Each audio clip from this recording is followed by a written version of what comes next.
السلام عليكم ورحمة الله وبركاته. أهلا بكم تابعينا.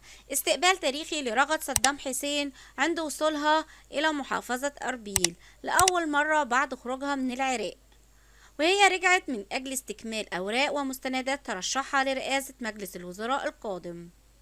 الاحتفال كان احتفال أكتر من رائع لوصولها محافظة أربيل.